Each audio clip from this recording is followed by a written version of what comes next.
Now, talking of big games, there was a massive one at the weekend. Benty, of course, keeps going on about Arsenal beat Liverpool 3-2, thanks to 2 goals from Saka and the other one from Martinelli. But one of them shouldn't have counted because VAR was rubbish. Let's find out more as we speak to the general editor at ESPN FC to tell us more. Dale Johnson joins us. Hello, Dale. How are you?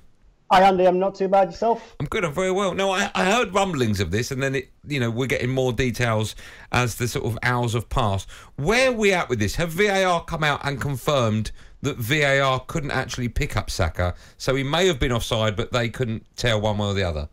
Yeah, so I think it's important to say that we don't know that he was offside, and we don't know the goal should have been disallowed.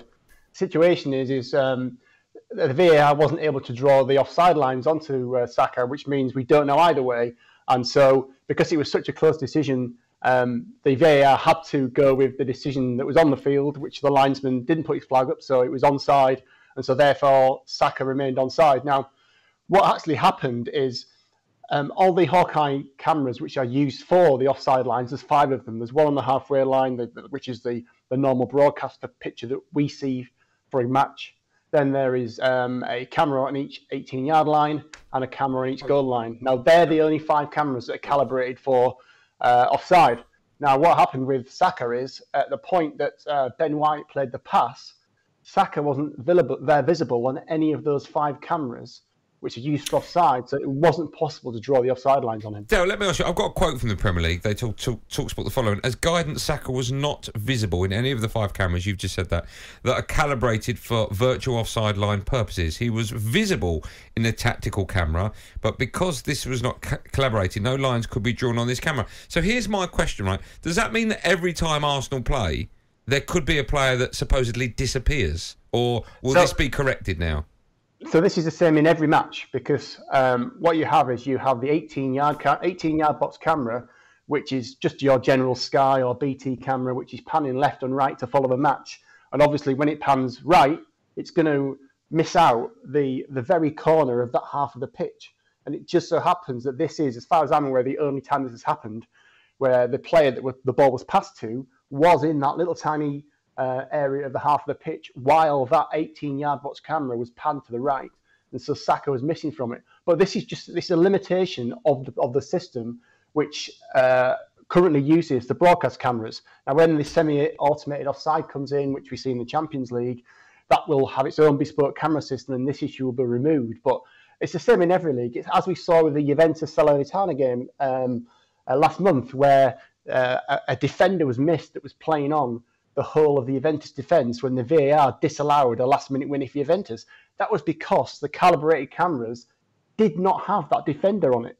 So the VAR didn't see there was a defender to realise he was going to make a mistake and disallow a goal wrongly. So it's just a massive limitation of the current Hawkeye system.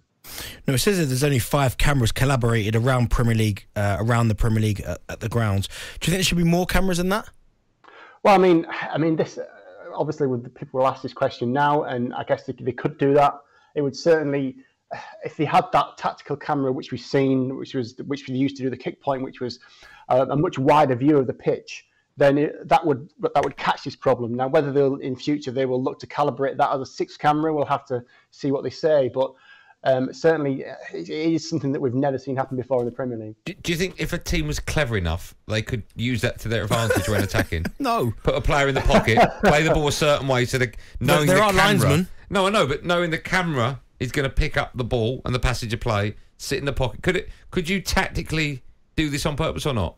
So just have a player stood there in the very corner of the opposite half. I suppose you could do, but then you're relying on the camera being panned just to the right at that time as well. So it's a massive gamble to have someone stood there. But I think, I wonder if it was a question of it being in the first minute of the game, and because of that, the broadcast cameras weren't particularly right on it, perhaps, and so they weren't really panning the game as they would do, say, if we were a few minutes in.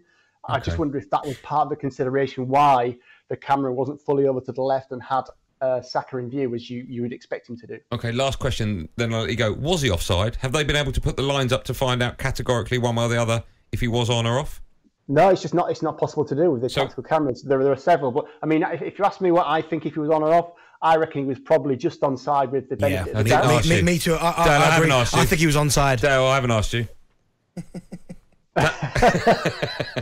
Liverpool fans don't want me to ask you. I think he's just on as well, but I'm surprised they can't draw the lines up now so we can find out one way or the other with all the technology involved. But it doesn't matter. A problem. Yeah. Definitely a problem not having that actual proof that we can say yes, he's definitely onside. Because obviously, when the doubt's there, then people can question whether there's been a mistake in what was really a really important goal right at the start of the match.